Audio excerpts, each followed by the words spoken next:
말씀은 로마서 2장 23절에서 29절입니다. 율법을 자랑하는 네가 율법을 범함으로 하나님을 욕되게 하느냐? 기록된 바와 같이 하나님의 이름이 너희로 인하여 이방인 중에서 모독을 받는도다. 네가 율법을 행한즉 할례가 유익하나 만일 율법을 범한즉 네 할례가 무할례가 되었느니라. 그런즉 무할례자가 율법의 제도를 지키면 그 무할례를 할례와 같이 여길 것이 아니냐. 또한 본래 무할례자가 율법을 온전히 지키면 의문과 할례를 가지고 율법을 범하는 너를 판단치 아니하겠느냐. 28절 대저 표면적 유대인이 유대인이 아니오 표면적 육신의 할례가 아니니라. 29절을 같이 읽겠습니다. 시작. 오직 이면적 유대인이 유대인이며 할례는 마음에 할지니 신령에 있고 의문에 있지 아니한 것이라. 그 칭찬이 사람에서가 아니요 다만 하나님에게서니라. 그 간증 중에 그 이제 초등학교 1학년 들어간 손녀가 그 4살 먹은 동생한테 그 할머니 집에 가 막 자기 할머니 집에 가 막 이렇게 할 때 그 언니가 4살 동생을 데려다가 막 뭐라 하면서 네가 할머니를 집에 가라 하면 어떻게 하니? 나는 할머니가 보고 싶은데 내가 할머니 보고 싶을 때 못 보잖아. 할머니 안 오면 안 되잖아. 막 이러고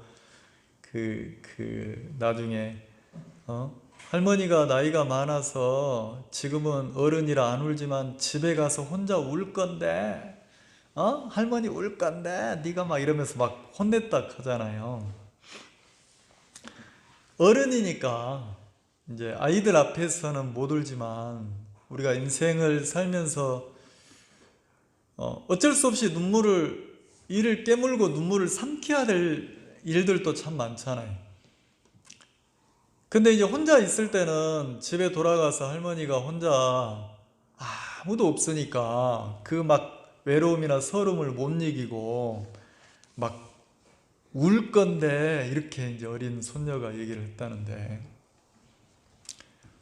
제가 목회를 해보니까 유튜브로 이렇게 방송을 나가니까 마음의 표현을 이렇게 막 편하게 못해요. 그냥 이렇게 본문 말씀을 읽고 막 거기에만 집중해서 해야 될 때가 많으니까. 근데 오늘은 좀 이렇게 간증을 들으면서 마음을 표현하면 좋겠다 이런 생각이 들어서 좀 하는데, 목회를 하다 보니까 그 왜 인생살이에서 편하게 울지 못하지만 그 눈물을 이를 깨물고 참으면서 혼자 이렇게 울어야 될 때가 있잖아요. 인생을 살다 보면. 오늘 이렇게 성도분들이 여러분들이 간증을 하면서 이렇게 눈물을 흘리시고 이랬는데, 저도 이제 목회자로 이렇게 삶을 살면서 내 마음에 그런 마음들이 찾아올 때가 많았어요. 나 하나 내가 복음을 위해 산다고 이게 무슨 의미가 있지? 내가 복음을 버리지 않고 내 인생을 복음을 전하면서 내가 하나님 앞에 사는 삶이 이게 과연 나에게 내 인생에 어떤 의미가 있지? 막 그런 생각이 밀려올 때가 많더라고요. 왜냐하면 목회자로 몇십 년을 살다가 이제 큰 조직에서 나와서 혼자서 이렇게 삶을 사니까 이제는 누가 내 가족을 돌봐주는 사람이 없잖아요.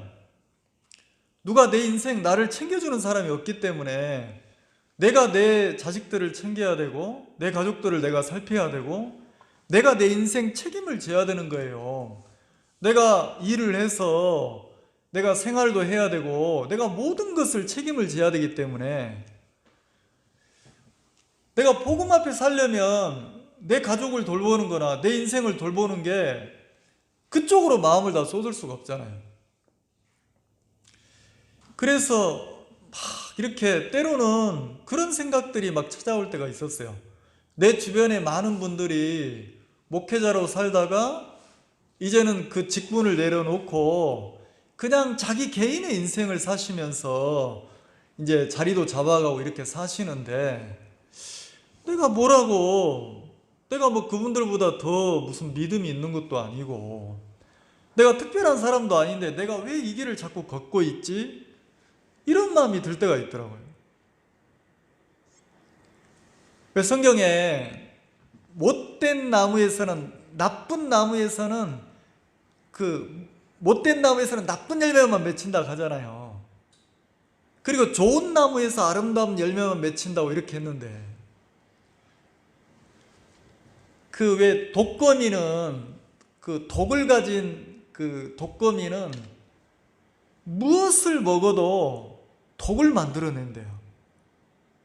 꿀을 먹어도 독을 만들어내고, 막 맛있는 과일을 먹어도 꿀을 만들어내고, 맛있는 과일을 먹어도 꿀을 만드는 독을 만들어내고, 독거미는 뭘 먹어도 독을 만든다는 거죠. 이상하잖아요? 근데 꿀벌은 뭘 먹어도 꿀을 만들어낸대요.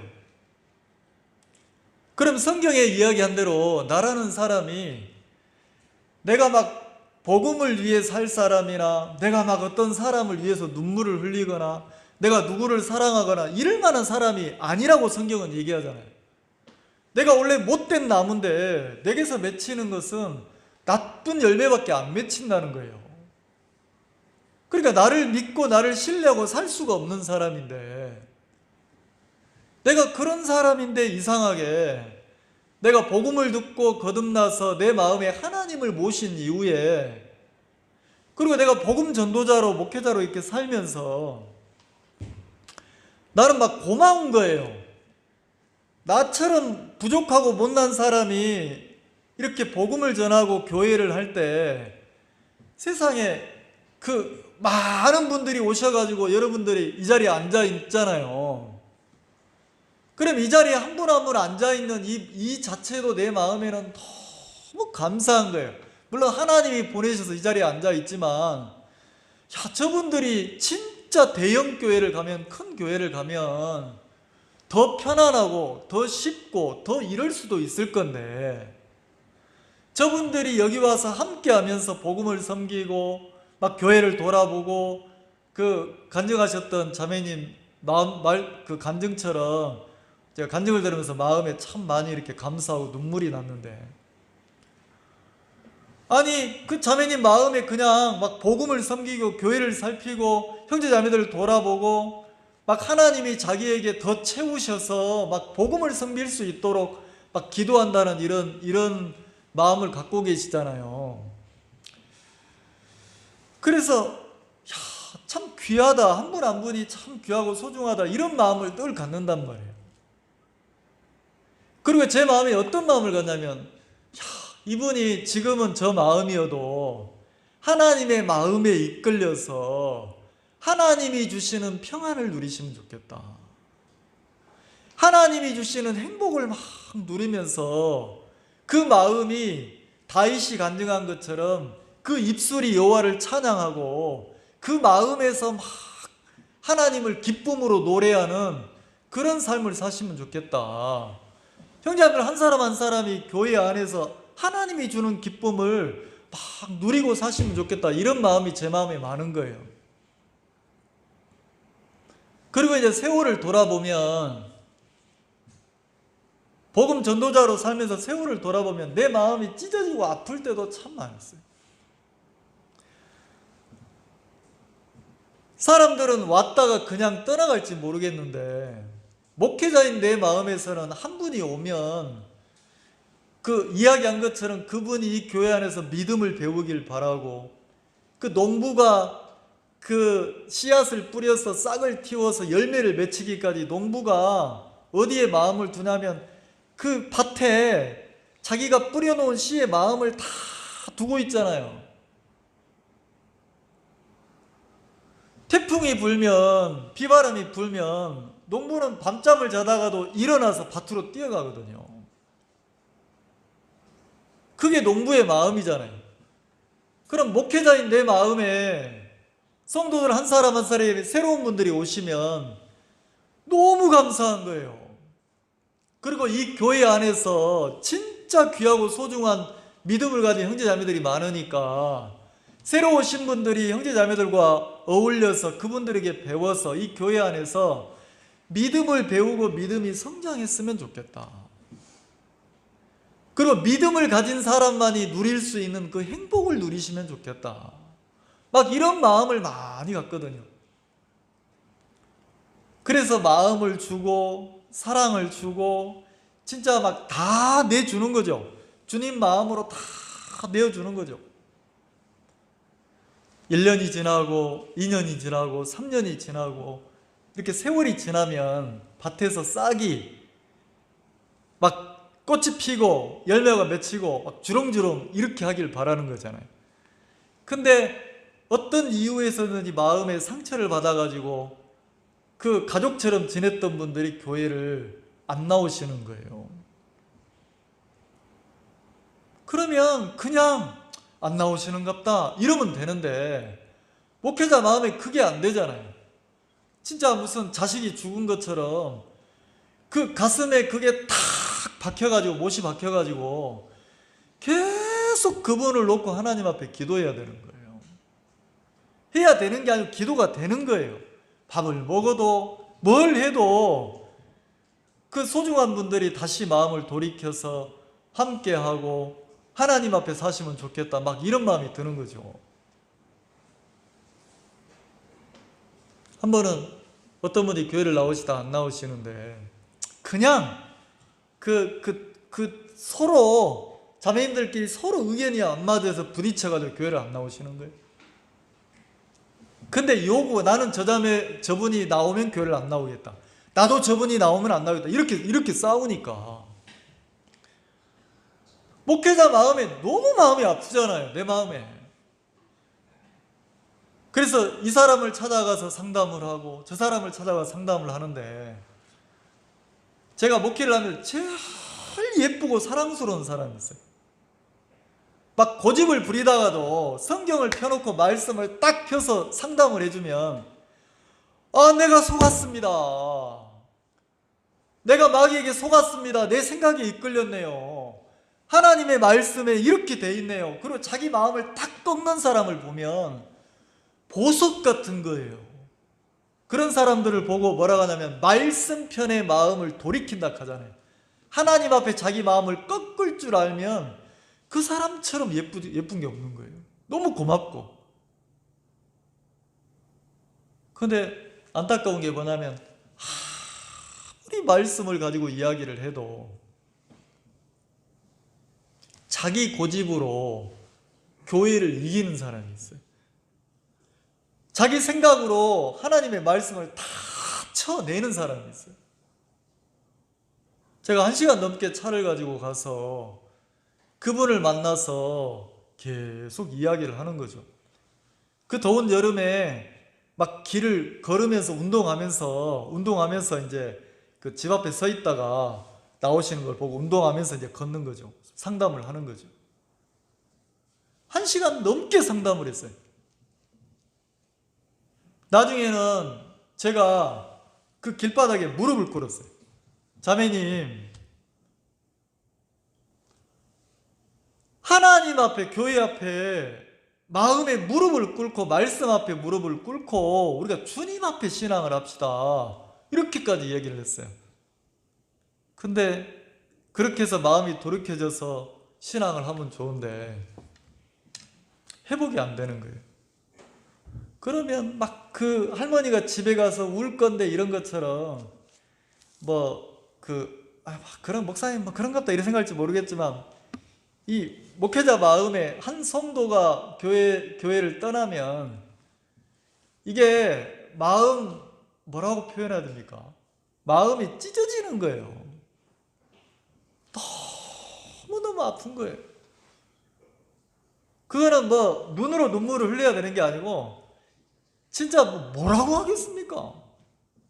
그러면 가족처럼 지냈던 사람들이 있다가 나가면 막 또 뒤에서 사단에게 속아가지고 막 생각으로 교회를 헐뜯고 복음을 방해하고 또 교회에 있는 형제자매들이 전화해가지고 막 불신을 심어가지고 막 데리고 나가고 막 데리고 엊그제까지 같이 신앙했던 사람을 또 데리고 나가서 다른 옆에 교회로 막 이러니까 진짜 막 부끄럽게 한이 없는 거죠. 너무 고통스러운 거죠. 근데 이상하죠. 그러면 형제자매들이 밉고 돌아서고 이래야 되는데 그게 안 되고, 형제자매들을 볼 때마다 무슨 마음이 드냐면, 나도 모르게 운동을 하면서 제가 이제 루틴이 집 앞에 이렇게 1시간 걸으면서 계속 기도를 하는 거예요. 기도를 하다 보면 한 사람 한 사람, 이 자매님을 놓고, 이 형제님을 놓고 기도하다 보면, 하나님, 그분이 믿음을 배워서 세상 어느 누구도 누리지 못하는 성도가 누리는 평안을 누리게 해주세요. 그리고 세상에는 로또 복권만 당첨돼도 막 자랑 삼아서 막 자부심을 갖고 자랑하고 인생을 사는데, 우리 형제자매들이 이 지구상에서 하나님의 특별한 은혜를 입어서 내가 복음을 듣고 거듭나서 하나님의 자녀가 돼서 성도가 돼서 인생을 사는 것이 얼마나 큰 행복인지 자부심을 가지고 살 수 있도록 하나님이 형제자매들 마음에 성도로서 자부심을 주세요. 그 반석처럼 조금만 바람이 불면 이리저리 흔들리는 게 아니고, 반석처럼 태풍이 불어도 비바람이 쳐도 흔들리지 않는 끄떡없는 그 마음을 가지고 기쁨으로 복음을 섬기고 인생을 살 수 있도록, 성도의 길을 걸을 수 있도록 하나님이 형제자매들 믿음 안에 세워주세요. 막 이렇게 기도를 하거든요.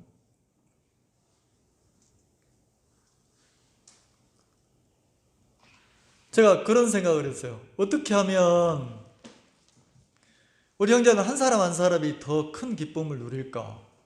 어떻게 하면 그 마음의 믿음이 더 성장할까? 그리고 형제자매들 한 분 한 분이, 내 아내가, 내 딸이, 내 며느리가, 내 아들이, 내 동생이 신앙을 가지고 행복했으면 좋겠다, 가족들을 놓고 기도하시는 분들이 많잖아요. 제가 걸으면서 기도하면서, 하나님, 우리 형제자매들 한 사람 한 사람에게 딸린 가족들이 참 많은데, 하나님, 그분들이 믿음을 배우고 거듭나서 성도로 삶을 살 수 있도록 그 가족들을 은혜 입혀 주세요. 결정이, 우리가 4월 17, 18, 19 성경 세미나 결정은 인지한 거지만, 그런 기도를 계속 하면서, 이 교회가 복음을 전해야 될 건데, 성도들이 말씀 속에 취해서 말씀 속에서 하나님이 주는 기쁨을 누리셔야 될 건데,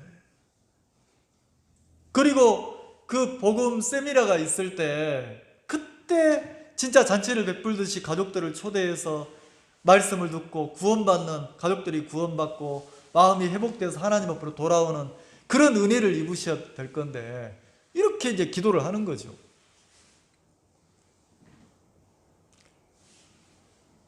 제가 이번 집회를 이렇게 놓고 오랫동안 기도하다가 제 마음에 있던 이야기를 작년에 때 형제들한테 했어요. 형제님들, 나는 우리 교회는 떡집인데 생명을 계속 길러내고 생명을 낳는 곳인데, 제가 그 표현을 했어요. 가족들이 구원받으면 좋겠다. 우리 형제자매들이 말씀에, 진짜 우리가 말씀을 막 며칠씩 진지하게 들으면 젖을 데가 없는데, 그 말씀에 젖어서 말씀이 주는 행복을 누리면 좋겠다. 나 이렇게 얘기하니까 형제님들이 너무 기뻐하는 거예요. 내 마음처럼 막 기뻐해 주는 거예요. 난 너무 감사했어요. 하나님이 이제 복음 앞에, 생명 앞에 함께 기뻐하고 함께 부담스러운 때 발을 내디뎌서 갈 수 있는 분들을 주시는구나.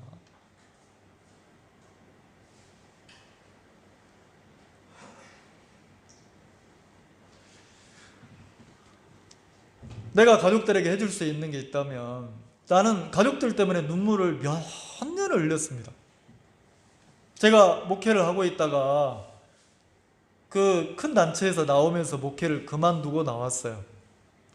그리고 제 아내가 한 5년, 6년을 아이들하고 신앙을, 교회를 안 나왔어요. 그때 내 마음이 참 많이 아팠거든요. 그리고 내가 다시 교회를 시작할 때 나 혼자만 교회를 나왔어요. 형제자매들이 저보고 묻는 거예요. 사모님이 누구십니까? 사모님이 누구십니까? 사모님 어디 가셨습니까? 교회 안 나옵니다. 신앙 안 합니다. 근데 그게 내 마음의 아픔인 거예요. 왜냐하면 내 아내도 하나님을 믿었던 사람이고 복음 앞에 자기 인생을 다 드렸던 사람인데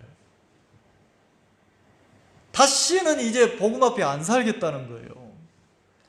내가 다시는 하나님을 섬기고 안 살겠다. 그냥 자연인으로 살겠다. 내 인생 다 들여서 복음 앞에 살아봤는데 내가 너무 상처를 받았다. 이렇게 하니까 내가 내 아내에게 해줄 수 있는 건 아무것도 없잖아요.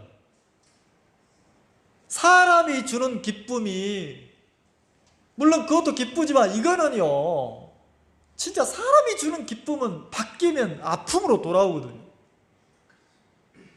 근데 희한하죠. 하나님을 믿는 성도들의 마음의 기쁨은 하나님이 그 마음의 기쁨을 주면요 그 기쁨은 세상 어떤 것으로도 바꿀 수가 없고 비교가 안 돼요. 하나님 내 아내에게 기쁨을 주세요. 하나님 내 아내의 마음을 회복시켜 주세요. 저 입에서 다시 주를 찬양하고 하나님께 기도하고 성경을 읽고 말씀해 주는 기쁨을 누릴 수 있도록 하나님이 은혜를 입혀주세요. 우리 성도들이 기도하듯이 나도 내 가족을 위해서 사랑하는 내 딸들이 앉아서 찬양하고 노래했으면 좋겠는 거예요. 근데 문제는 희한하죠. 신앙할 때는 아빠 말이나 남편 말을 들어요. 근데 그렇게 복음을 섬겼던 사람들인데 신앙을 딱 안 하고 세상 밖으로 세상 사람처럼 살잖아요. 그럼 그때부터 내 말을 안 듣는 거예요. 그리고 뭐라고 하냐면 네 인생 네가 살아. 아빠 인생 아빠 사세요. 내 인생 내가 살게요. 내 아내도 스톱 됐어. 당신 좋으면 당신이나 그렇게 살아. 나는 내 인생 내가 살 거니까. 그 마음 앞에 내가 할 수 있는 일은 아무것도 없는 거, 아무것도 없더라고. 딱 내가 하나 할 수 있는 거는 기도예요, 기도. 하나님, 내 아내, 내 두 딸, 하나님이 기억해 주세요. 하나님이 마음을 회복시켜 주세요. 하나님이 다시 성도로 복음을 섬기며 살 수 있도록 여러분 이 성경을 펼쳐서 읽는다는 거 이건 엄청난 은혜예요. 찬송을 펼쳐서 막 기쁨으로 찬송을 부른다는 거 이거요 세상의 어떤 제왕도 누리지 못하는 엄청난 은혜거든요. 하나님 내 가족들이 다시 주를 찬양하게 해주세요. 다시 하나님을 섬기면서 교회 안에서 성도로 살게 해주세요. 여기 제가 이 간증 지켜보신 분들 많았을 거예요. 근데 희한하죠. 1년 지나도 2년 지나도 3년 지나도 안 오는 거예요. 어느 해에 몇 년이 지나서 코로나가 왔어요. 코로나가 와서 내 아내가 하는 가게를 문 닫아야 돼요. 손님이 하나도 못 들어오니까. 그때 제 아내가 뭐라고 하시냐면 이렇게 얘기하더라고요.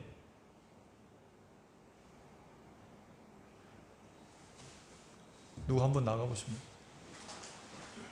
뭐라고 하냐면 가게를 이제 폐업하고 문을 닫았는데 자기가 이 경상도 땅을 벗어나고 싶었대요. 경상도 땅을. 왜냐면 자기 고향도 아니고. 근데 경상도 땅을 벗어나고 싶었는데 어디로 이사 왔냐면 이 교회 옆으로 이사를 왔는 거예요. 교회 옆으로 이사를 왔는데 그 이사 가기 전날 밤에 식탁에 앉아가지고 오늘 아내 없으니까 간증합시다. 물을 한 잔 마시더니 제 아내가 그러는 거예요.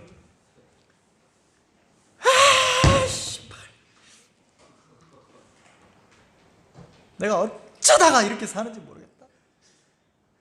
내가 돈만 있으면 딸들 옆으로 가서 서울 가서 집어서 딱 살 건데 내가 돈이 없어가지고 또 내가 교회 옆으로 가서 산다 하면서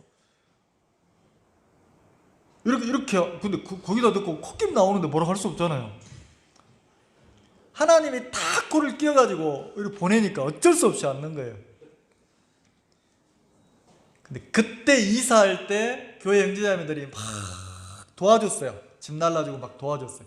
그 우자매님 두 아들이 와서 막 날라주고 막 이랬어요. 근데 또 이게 정이 있어 놓으니까 교회 분들이 와서 막 짐을 날라주고 도와주니까 미안했는 거예요. 그래가지고 교회를 나가겠다 하더라고요. 인사하러 나오겠다 하더라고요.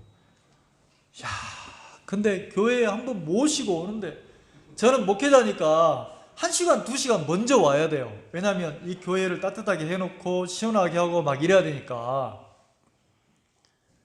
근데 아내가 갈 생각을 안 는 거예요. 간다고 해놓고.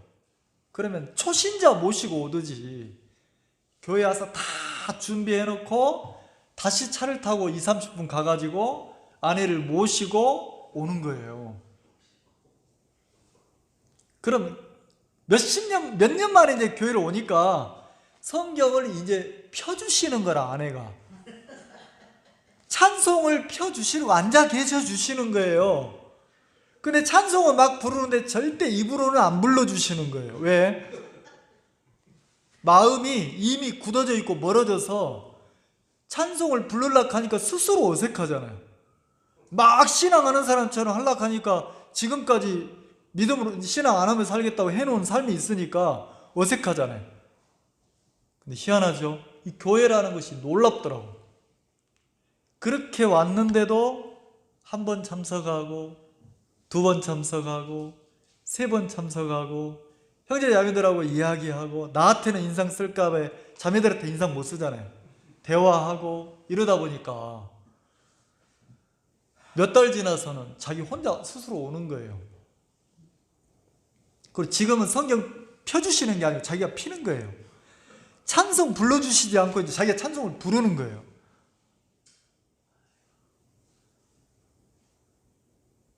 나는 천하를 다 얻은 것 같은 거. 내 아내가 앉아서 찬양을 부르고 하나님께 예배를 드리고 나와서 간증을 하고 나는요 진짜 막 온 세상을 다 얻은 것 같아요. 제 둘째 딸이 예배 나오다가 이번 주부터는 대만 가서 1년 있다 온다고 가서 못 나왔는데 내 딸들이 예배당에 앉아서 믿음이 있고 없고를 떠나서 앉아서 이렇게 예배 드리고 한다는 게 온 세상을 다 얻은 기분인 거예요. 너무 행복한 거예요.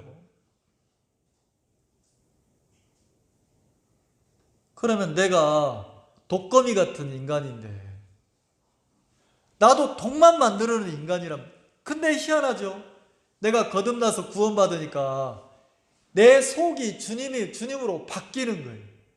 그리고 내 가족을 위해서 기도하고 내 주변의 사람들을 위해서 기도하고 형제자매들을 위해서 기도하게 되는 거예요. 어떻게 하면 그분들이 행복해 할까? 세상이 주는 행복을 줄 수는 없지만 교회가 주는 행복을 기도하는 그분들이 누렸으면 좋겠다. 내 가족들이 하나님이 주는 그 기쁨을 누리면 좋겠다. 왜요? 우리가 똑같은 사람이기 때문에 내가 교회를 벗어나는 순간 육신을 쫓는 자는 무슨 일을 생각합니까? 육을 쫓아서 육의 일을 생각해요. 여기서는 계속해서 나쁜 열매가 맺히게 돼 있거든요. 근데 희한하죠? 이 사람이 교회 안에 딱 들어와서 영의 이끌림을 받으면 영을 쫓아서 영의 일을 생각하게 되잖아요. 내가 무슨 생명을 사랑하는 사람입니까? 아닌데 희한하잖아요. 내가 교회 안에 있을 때 하나님의 손에 붙잡혀 있으니까 내가 막 내 가족을 위해서 기도가 되고 내 성도들을 위해 기도하고 주변 사람들을 위해서 막 기도가 되는 거예요. 우리 자매님 막 아픔으로 간증하셨는데, 눈물 흘리고 간증하셨는데 줄 수 있는 거 다른 거 없어요. 진짜 그분들이 그 아픔을 통해서 하나님 앞으로 돌아오고 하나님을 믿고 하나님이 그 마음을 위로하면 기쁨을 주시면 행복해지는 거예요. 우리 여기 저 형제님 계시는데 내가 저 형제를 놓고 기도할 때 하나님 저 형제님에게 하나님이 웃게 해주세요. 하나님이 저 형제를 행복하게 해주세요. 하나님이 행복하게 하시면 행복해집니다. 그리고 하나님을 찬양하는 사람으로 인생 살 수 있도록 해주세요. 막 이렇게 기도가 되는 거예요.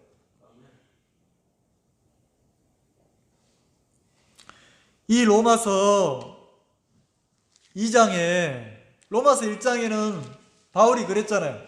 로마에 있는 이방인들이 마음에 하나님 두기를 싫어하고 진짜 육으로 악하고 더럽게 사니까 하나님이 내버려 뒀다. 사람의 육에서 하나님 없이 믿음 없이 살아가는 사람의 육에서 뭐가 나오는지 로마서 1장에 아주 자세히 기록해 놨단 말이에요. 로마서 2장에 들어오면 여러분들이 로마서 성경을 10번, 20번 될 수 있으면 로마서 성경을 막 읽어보세요. 왜냐하면 성경 중에 성경을 로마서라고 해요.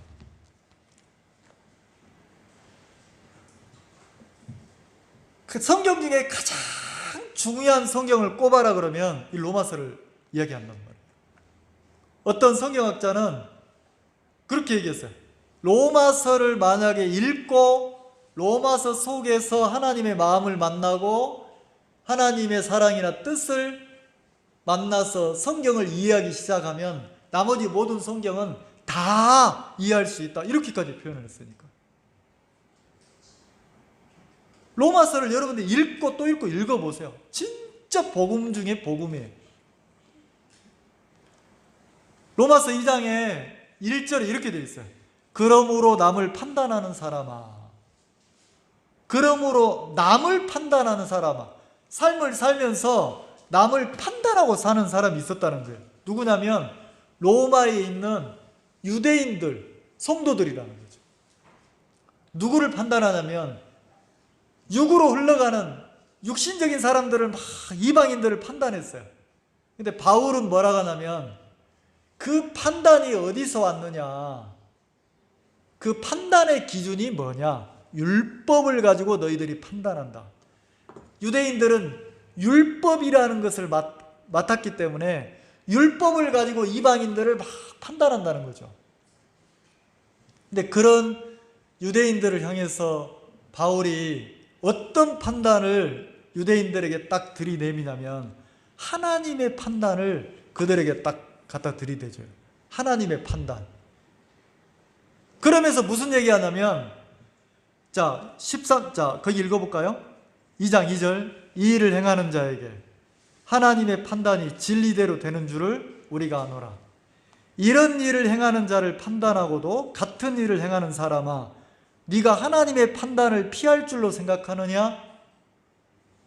자, 이방인도 하나님의 판단 앞에, 유대인인 너희들도 율법으로 보면 너희들이 더 낫다고 생각하지만 정확하게 하나님의 판단 앞에 너희를 세워오면 너희들 이방인이나 다를 바 없다. 그러면서 뭐라고 합니까? 유대인들은 율법을 지키고 사는 것에 대해서 굉장한 자부심을 가지고 있는데 2장 13절 같이 한번 읽어봅시다. 2장 13절 시작. 하나님 앞에서는 율법을 듣는 자가 의인이 아니오 율법을 행하는 자라야 의롭다심을. 율법을 읽고, 그러니까 하나님 말씀을 읽고 말씀을 듣고 하나님의 말씀을 읽고 듣고 이렇게 사는 게 진짜 그 사람이 하나님의 판단 앞에 섰을 때 야, 잘했다 이 소리 듣는 게 아니고 율법을 행하는 자야 의롭다고 한다는 거죠. 그럼 율법의 기준으로 유대인들을 남을 판단하고 있는 유대인들을 딱 갖다 들이대면 이 유대인들이 어떻습니까? 율법을 지킨 사람입니까? 율법을 범한 사람입니까? 이방인들도 율법으로 보면 심판의 대상이고 너희들도 율법으로는 안 된다는 거죠. 그러면서 바울이 오늘 본문의 말씀처럼 자 23절 율법을 자랑하는 네가 율법을 범함으로 그랬어요.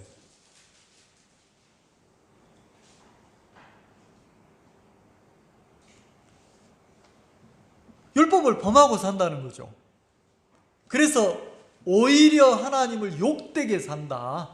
내 이름이 모욕을 받는다. 이런 표현을 했다는 거죠. 그러면서 바울이 유대인들에게 뭘 요구합니까?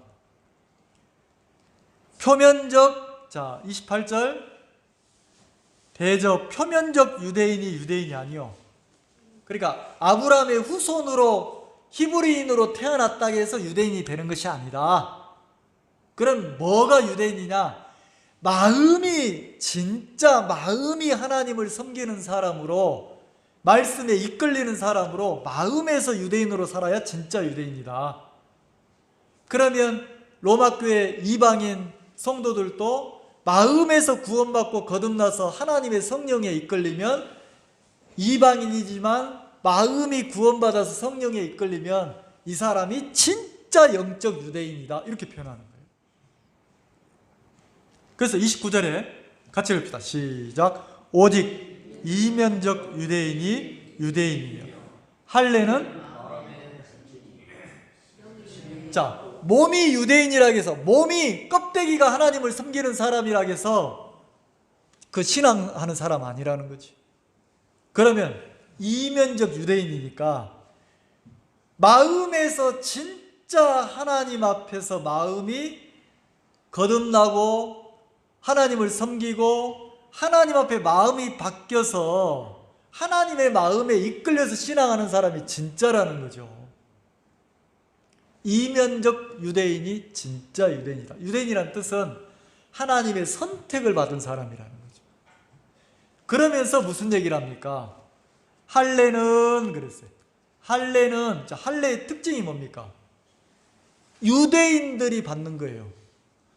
하나님이 선택한 민족에게 아브라함의 그 자손들에게 언약의 표징으로 약속의 표징으로 할례를 받게 했다는 거죠. 어떤 언약입니까? 아브라함에게 본토 친척 아비집을 떠나라. 그러면 내가 너를 복의 근원으로 삼아주겠다. 그리고 그 15장에서는 또 어떻게 합니까?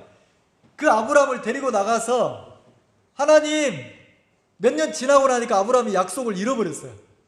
잃어버려가지고 하나님 그 종 엘리에셀이나 복 주세요.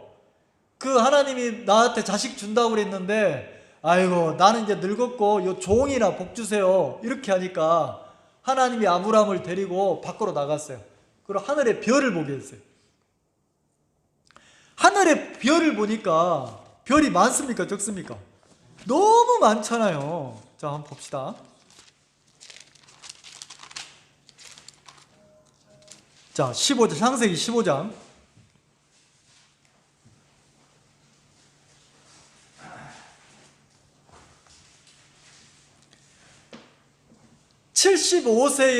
(75세에) 하나님이 아브라함에게 나타나셔가지고 야 너는 본토, 친척, 아비집, 갈대아 우르를 떠나라. 가나안 땅으로 가라 그랬어요.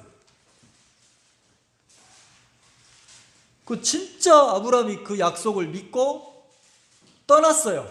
자기 고향을, 자기 친척을, 자기 본토를 떠났어요. 그리고 떠나서 와서 살았는데 웬걸 무슨 자기가 변화가 있고 막 좋을 줄 알았는데 아무런 뭐가 없는 거예요. 뭐 나한테 자식 준다든지 자식도 안 생기는 거예요. 그러다가 아브라함이 어떻게 했냐면, 그러다가 아내를 어떻게 했습니까? 아내를 가뭄이 드니까 그 가뭄을 피해서 애굽으로 내려갔어요. 애굽으로 내려갔는데 불안한 거예요. 애굽 사람들이 내 아내를 빼앗아 가려고 나를 죽일지 몰라. 그래서 아내하고 의논한 게, 당신이 너무 예뻐서 혹시 애굽 사람들이 나를 쳐 죽일지 모르니까 내 여동생이라고 해라. 여동생이라고 해라. 이렇게 해가지고 애굽에 들어가 살았단 말이에요. 그러니까 믿음이 있습니까? 분명히 하나님이 75세에 약속했잖아요. 내가 너를 어떻게 하겠다 했습니까? 그 창세기 12장에 그렇게 돼 있거든요. 야, 본토 친척 아비집을 떠나라. 내가 너로 큰 민족을 이루게 하겠다. 너를 복주어서 네 이름을 창대케 하고 너는 복의 근원이 될 거야. 큰 민족을 이루게 하겠다고 했단 말이에요. 근데 몇 년 지났는데 애를 한 명도 못 낳았어. 자, 약속을 분명히 받았는데 약속이 안 이루어져. 그러면 뭐가 찾아옵니까? 의심이 찾아오잖아요. 의심이, 불신이 찾아오면 누구 방법이 나오기 시작해요? 내가 보고 내가 아는 것에서 뭔가를 막 찾아냅니까? 안 찾아냅니까? 그래서 아브라함이 뭘 찾아냈습니까? 종놈 중에서 하나를 자기 양자처럼 딱 삼고 있는 거예요. 근데 몇 년 지나서 15장에 하나님이 몇 년 지나가지고 15장에 하나님이 나타나서 뭐라고 하냐면, 아브라함아, 내가 네 하나님이다. 하나님이 아브라함을 반가웠는지 그렇게 한 거예요. 내가 네 하나님이다. 내가 지극히 내가 큰 하나님이야. 내가 네 하나님이다. 이러시는 거예요. 하나님이 아브라함한테. 그러니까 자, 15장 1절 보세요. 이후에 여호와의 말씀이 이상 중에 아브라함에게 임하여 가라사대, 아브라함아 두려워 말라. 나는 너의 방패요 너의 지극히 큰 뭐라고요? 그 아브라함 보고 하나님이, 내가 네 방패야. 너를 지켜주고 있어. 너 염려하지 마. 내가 너 약속대로 큰 민족 이루게 하고 네 이름을 창세기 12장에 얘기했던 것처럼 창대케 할 거야. 넌 복의 근원이야. 내가 너의 상급이란 말이야. 내가 다 그렇게 해주겠단 말이잖아요. 그러니까 아브라함이, 하나님이 자기를 그렇게 복주겠다고 약속대로 하겠다고 하니까 아브라함이 뭐라고 합니까? 하나님 감사합니다 이럽니까? 2절에 보면 아브라함이 가로되, 주 여호와여 무엇을 내게 주시려나이까? 나는 무자하오니 나의 상속자는 이 다메섹 엘리에셀이나이다 이러잖아요. 자기 하인 중에 하나 엘리에셀을 상속자라고 한다는 거예요. 하나님 나한테 뭘 주려고요? 그 말 속에 뭐가 들었습니까? 뭐 준 게 있습니까? 약속만 해놓고 고향 떠나게 만들어 놓고 가족들 다 데리고 왔더니 해준 게 뭐가 있어요? 하나님이 나의 방패고 나의 큰 상급이라고요? 그냥 하나님, 요 종놈 중에 좀 똘똘한 놈 하나 내가 골라놨으니까 요 엘리에셀이나 내 후계자로 생각하고 복 주세요. 이렇게 얘기했다니까. 그러니까 하나님이 17장에 또 나타나요. 하나님이 몇 살 때 이제 나타납니까? 99세 때. 이제 한 24년 지나가지고 99세 때에 나타나는 거예요. 그래서 뭐라고 합니까? 하나님이 아브라함에게 나타나서 17장 1절에 보면 그에게 이르시되, 나는 뭐라고요? 전능한 하나님이라. 너는 내 앞에서 완전하게 행하라는 거지. 하나님 앞에 완전하게 행한다는 게 뭡니까? 하나님을 뭐 한다는 거예요? 전적으로 하나님을 믿고 신뢰하라는 거죠. 너는 나를 믿어라 이 소리예요. 하나님이 아브라함이 나타나서 99세가 됐는데 나는 전능한 하나님이니까 너는 나를 믿어라. 그러면서 하나님이 뭐라고 하냐면 내가 너와 언약, 세운 약속을 다시 언약을 세운다는 거죠. 근데 그 세우면서 뭐 하냐면 할례를 행하라는 거지. 할례. 그럼 할례는 하나님과 아브라함과의 언약의 징표가 할례예요. 약속이 세워졌다는 증거, 그게 할례라는 거죠. 하나님의 언약을 받은 사람의 징표가 할례라는 거죠. 그럼 하나님이 어떤 약속을 세웁니까? 자, 2절에 내가 내 언약을 너와 나 사이에 세워서 너로 심히 번성케 하리니. 자, 하나님의 약속은 12장부터 계속해서 변함이 있어요, 없어요? 계속해서 내가 너를 번성케 한다, 창대케 한다, 내가 너를 복 준다, 내가 너를 복의 근원으로 세우겠다, 네 이름을 영광스럽게 하겠다, 너로 하여금 열국이 나오고 왕들이 나오게 하겠다. 계속 하나님이 그러잖아요. 자, 17장에도 내가 너를 심히 번성케 하겠다. 3절 아브라함이 엎드린데 하나님이 또 그에게 일러 가라사대. 4절 17장 4절 내가 너와 내 언약을 세우리니 너는 열국의 아비가 될지라. 이제 후로는 네 이름을 아브라함에서 아브라함으로 바꾸라는 거죠. 아브라함에서 아브라함으로 이름까지 바꿔주는 거예요. 아브라함의 뜻이 뭡니까? 많은 자식을 둔 사람이라는 거지. 열국의 아비라는 거지. 그냥 보통 한둘이 아니고 이 아브라함에게서 여러 나라 왕들이 나온다는 거예요. 여러 나라의 뿌리를 올라가 보면 누구라는 겁니까? 아브라함이 된다는 거죠. 이렇게 하나님이 이야기를 하시는 거예요. 그리고 영원히 변하지 않는 약속의 증표로 뭐 하라고 하냐면 할례를 행하라 그러는 거예요. 할례. 그러면 사도 바울이 로마서 2장에 할례는 어디에 행하라고 합니까? 유대인들은 약속의 후손이 하나님과 약속한 사이라는 것을 증표를 몸에 할례를 했어요. 근데 이제 바울은 뭐라고 합니까? 로마서에서 진짜 하나님의 약속으로 맺어진 하나님을 믿고 사는 신앙이라는 표를 할례를 몸에 하라고 합니까? 마음에 하라고 합니까? 마음에. 그럼 신앙이라는 것은 껍데기가 아니고 어디가? 마음이 하나님의 약속에 딱 언약을 맺어진 사람들 보고 신앙하는 사람이라고 한다는 거죠. 몸이 교회에 아무리 수십 년 와도 마음이 하나님의 약속 앞에 내가 딱 언약이 맺어지지 않으면 형편이 흔들린다는 거예요. 그래서 바울이 표면적 유대인이 표면적으로 신앙하는 모양 내지 마라. 아브라함의 후손이라고 자부심 갖지 마라. 어디가 바뀌어야 된다? 마음의 할례를 받아야 된다. 마음이 진짜 하나님의 약속을 믿고 하나님을 믿는 사람으로 바뀌어야 된다. 그게 진짜 유대인이다. 그러면 내가 전하는 복음은 율법을 지키는 껍데기 신앙이 아니고 마음에서 예수 그리스도를 구주로 영접하는 거다. 자, 골로새서 2장을 봅시다. 골로새서 2장.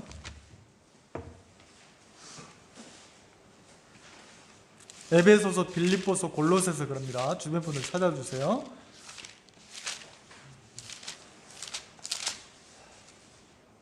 자, 2장 11절을 한번 봅시다.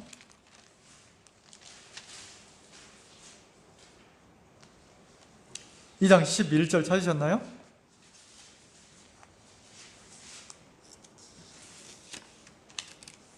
찾으셨죠? 같이 한번 읽읍시다. 시작. 또 그 안에서 너희가 손으로 하지 아니한 할례를 받았으니 곧 육적 몸을 벗은 것이요 그리스도의 할례니라. 자, 예수 그리스도를 구주로 영접한다는 것은 할례를 받은 것이라는 거예요. 어떤 할례입니까? 육적 할례가 아니고 육적 몸을 벗은 영적 할례를 받았다는 거지. 그 영적 할례가 그리스도의 할례인데, 그리스도의 할례라는 것은, 자, 육적 몸을 벗었다는 것은 내가 정확하게 예수님을 구주로 영접하면 내 육이 십자가에서 죽고 끝났다는 게 정확하게 보입니까? 안 보입니까? 보인다는 거죠. 육적 몸을 벗었다는 것은 이건 죽었다는 거지. 그리고 그리스도의 할례, 그리스도로 옷 입었다는 거예요. 자, 갈라디아서 2장 한번 봅시다. 갈라디아서 2장 20절에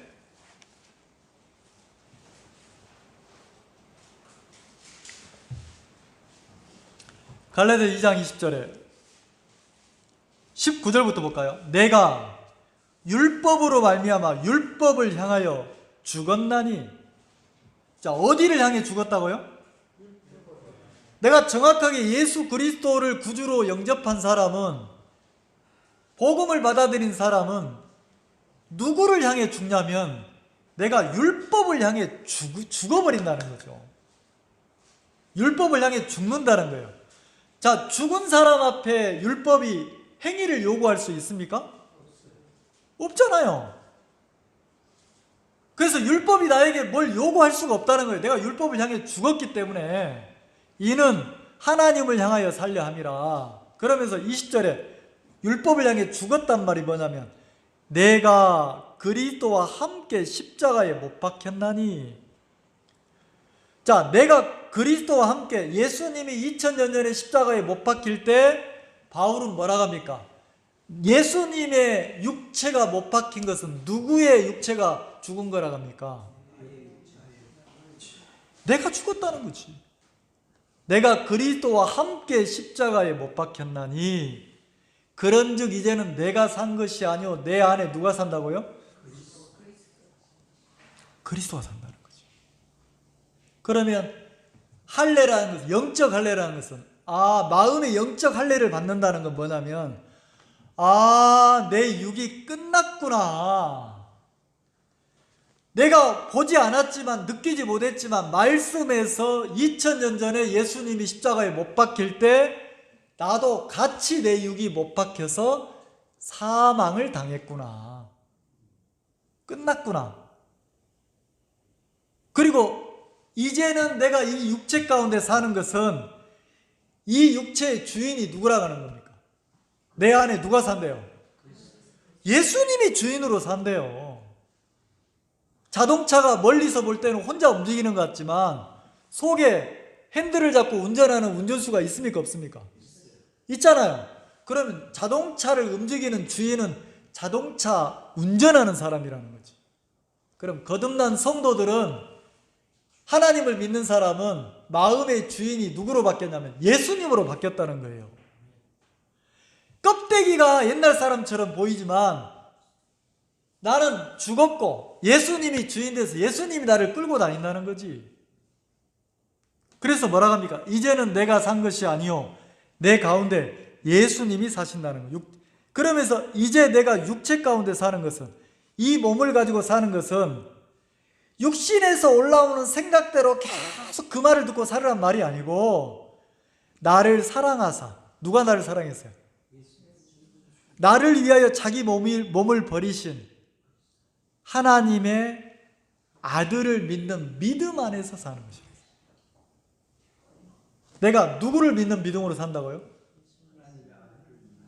예수 그리스도의 믿음을 가지고 사는 거예요. 내 믿음 말고 예수님의 믿음을 가지고 사는 거예요. 예수님의, 하나님의 아들이신 예수님의 믿음은 변함이 있습니까? 없습니까? 자, 내가 먼저 하나님을 사랑했습니까? 하나님이 나를 사랑했습니까? 그 하나님의 사랑은 변함이 있어요? 없어요? 없다는 거죠. 그러면 우리가 마음의 할례, 자 보세요. 할례라는 게 뭐냐면 남자들 포경수술이에요. 껍질을 잘라내는 거예요. 껍질을 잘라낸다는 것은 육을 끊어낸다는 거예요. 그러면 마음을, 할례를 받을 때 바울은 뭐라 했어요? 몸의 할례를 말했습니까? 마음의 할례를 말했습니까? 그럼 내 마음에서 뭐 하라는 겁니까? 육을 뭐 하라는 거예요? 끊어내라는 거지. 잘라내라는 거지. 그럼 잘라낸 그 육은 어디로 가는 겁니까? 십자가로 가는 거예요. 왜? 십자가에서 그 육이 끝났어요, 안 끝났어요? 죽었습니까, 안 죽었습니까? 복음하고 똑같아요. 내가 구원받기 전이나 구원받은 후나 여전히 내 속에서 악한 생각들이 올라옵니까, 안 올라옵니까? 죄악된 생각들이 올라오지만 죄가 있어요, 없어요? 죄가 어디서 끝났습니까? 내 생각에서 죄를 끝내려고 하면 미친놈 되는 거예요. 안 끝나니까. 근데 희한하죠? 내 속에서 올라오는 죄라는 죄는 전부 다 끊어서 어디로 가보면 됩니까? 십자가로 가보면 십자가에서 영원한 속죄가 이루어졌어요, 안 이루어졌어요? 그러면 내 생각들도, 내 육의 생각들도 마음에 할래니까 마음에서 계속해서 육의 생각이 올라오잖아요. 근데 그 생각을 잘라내서 십자가로 가보면 십자가에서는 내 육이 예수님이 못 바뀔 때 이미 못 바뀌었습니까, 안 바뀌었습니까? 근데 끊임없이 거짓말하는 놈이 있어. 끊임없이 거짓말을 가르치는 놈이 있어. 누구예요? 마귀라는 놈이 뭐라고 합니까? 네 생각이야. 네 말, 네가 본 거야. 그래, 아브라함도 하나님, 아이고 내가 고향에 있을 때 나를 복 준다고요? 복의 근원으로 삼는다고요? 아이고, 내가 그 말 믿은 내가 병신이지. 몇 년 지났는데 애가 생깁니까, 안 생깁니까? 안 생기잖아요. 그러니까 딱 지혜가 하나 올라와서, 아주 똑똑한 생각이 올라와서 하인 중에서 똑똑한 놈 하나 딱 뽑아가지고, 엘리에셀이라는 놈 뽑아가지고, 너 내 아들 해라, 내 아들 해라. 하나님이 복 준다고 하니까 뭐라고요? 하나님한테 뭐라고 합니까? 저놈이나 복 주세요. 나는 글렀어요? 이러잖아요. 그렇게까지 하나님이 별을 이렇게 많게 해주겠다고 했어요. 근데 그 다음 장에 가면 또 뭐라고 합니까? 16장에 가면 아브라함이 하나님의 말씀을 믿습니까? 아내 말을 듣습니까? 그 다음 복각이 기가 막히죠. 16장 한번 봅시다. 창세기 16장. 여기 기가 막힌 말이 나와요. 16장에 자기 아내 사레가 아브라함 보고 살살 꼬시는 거예요. 여보, 이제 내가 애 못 낳고 나는 이제 늙어서 애 못 낳으니까 하나님 애도 안 주니까 당신도 이제 당신이랑 가능성이 있을 때 희한하죠. 아브라함은 남종을 뽑아놨고 이 아내는 또 누구를 하나 뽑아놨어요? 젊고 건강하고 예쁘장한 하갈이라는 여종을 하나 딱 뽑아놨네. 뭐 하려고? 대리모 하려고. 대리모. 그래서 자기 남편을 상담해가지고 교제해가지고 그 하갈하고 동침하기 위해서 애를 낳으라는 거예요. 아브라함 마음에 하나님의 약속이 할례가 돼서 딱 세워졌으면 아내가 그 말 할 때 뭐라고 하겠어요? 정신 차려 이 사람아. 당신 마음에 아직도 할례가 안 돼가지고 말씀이 안 세워졌네. 뭐 하나님께 영광되지 않는 추한 짓을 하려고 그래. 하나님 약속했잖아. 이렇게 해야 되잖아요. 근데 하나님은 나타나서 말씀하시고 일하시는데도 아브라함이 누구 말을 들어요? 자, 16장 2절 마지막에 보면 사레가 이제 2절 봅시다. 16장 2절에 사레가 아브라함에게 이르되 여호와께서 나의 생산을 허락치 아니하셨으니. 이게 진짜입니까, 거짓말입니까? 남편한테 그렇게 얘기하는 거예요. 하나님이 나를 생산치 못하게 애를 못 낳게 했다는 거지. 애를 안 준다는 거지. 누가 안 줘요? 이게 진짜의 거짓말이에요. 이 거짓말이 어디서 왔어요? 사라의 마음속에, 생각에서. 그 생각에, 마음의 생각을 누가 넣었어요? 거짓말장이 마귀가. 하나님은 계속 얘기하잖아요. 내가 네 아내에게 애를 주겠다, 아들을 주겠다. 네 아내가 난 아들이 후사가 된다. 복의 근원이 된다 너는. 이러잖아요. 근데 뭐라고 그래요? 아내는. 누가 자식을 안 줬대요? 하나님이 안 줬기 때문에 내가 좋은 방법이 생각났는데 여종 하나를 똘망똘망한 여종 하나를 젊은 여종 하나를 준비해놨으니까 그 여종에게 들어가서 애를 낳으라는 거지. 그러니까 아브라함이 어떻게 합니까? 하메 그랬어요. 기가 막힌 생각을 얘기했는데 아브라함이 그 생각을 뭐 합니까? 아브라함이 그 다음 읽어보세요. 시작. 아브라함이 사라의 말을 뭐라고 되어 있어요? 들으니라 그랬잖아요. 들으니라. 아브라함이 누구 말을 듣습니까? 사라의 말을. 꼭 누구 같아요? 이 아브라함이 누구 같습니까? 정확하고 분명한 약속의 말씀을 들었어. 그리고 몸에 약속만 믿는 사람, 하나님과 언약을 맺은 사람에는 증표도 있어. 근데 마음은 계속 누구를 믿어? 자기 속에서 들어지는 생각이나 형편을 믿죠. 사람의 말을 믿죠. 누가? 아브라함이 누구 같아요? 그래, 아브라함에다 성을 하나 붙여보세요. 정 아브라함이라. 성이 있다면 정씨 같아. 꼭 나 같아.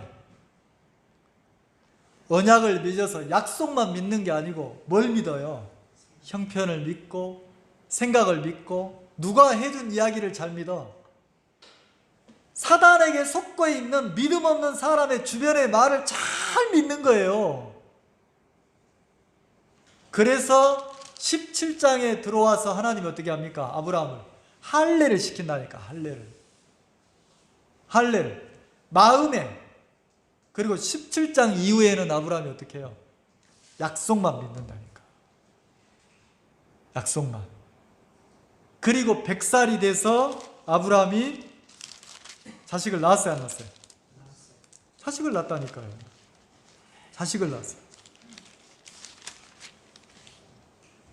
그러니까 이게 믿음의 신앙생활이라는 게 그냥 되는 게 아니고, 하나님은 믿음 없는 아브라함을 문제 삼아요, 안 삼아요?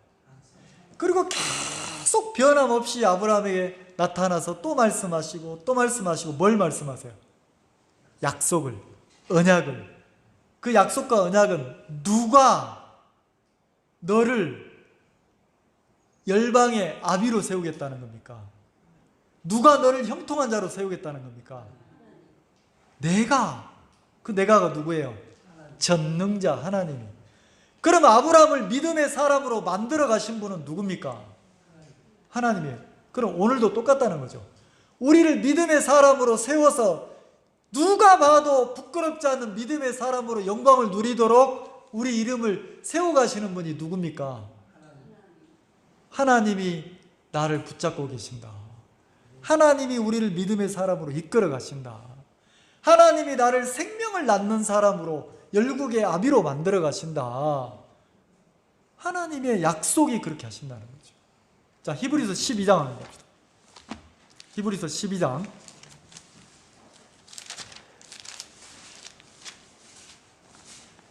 2절. 자, 히브리 기자는 이렇게 얘기했어요.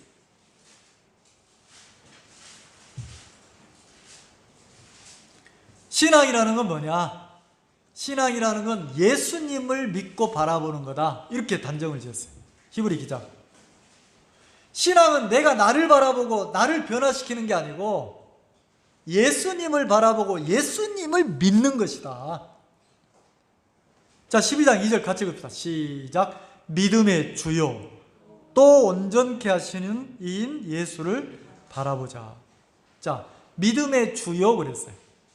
이 믿음의 주인이 누구라는 겁니까? 믿음의 창시자, 원래 믿음의 주인이 누구라는 거예요? 예수님이라는 거지. 자, 온전케 하시는 그 믿음의 창시자도 예수님이고 믿음을 완성시킨 분도 누구라고요? 예수님이라는 거죠. 그래서 예수님을 믿고 바라보는 게 신앙이다. 이렇게 얘기했다는 거죠. 그러면 우리가 신앙으로 한 발 한 발 걸어갈 때 우리가 가져야 될 믿음은 내 마음을 고치고 바꿔서 믿어야 됩니까? 내 마음이 변덕스러워도 그거 상관없이 변함없는 예수님의 마음을 믿고 가야 됩니까? 우리 지호가 초등학생이 됐대요. 그러면 초등학생이 했으면 학교 가서 지호가 알아서 혼자 잘해야 되죠? 할머니 그래요?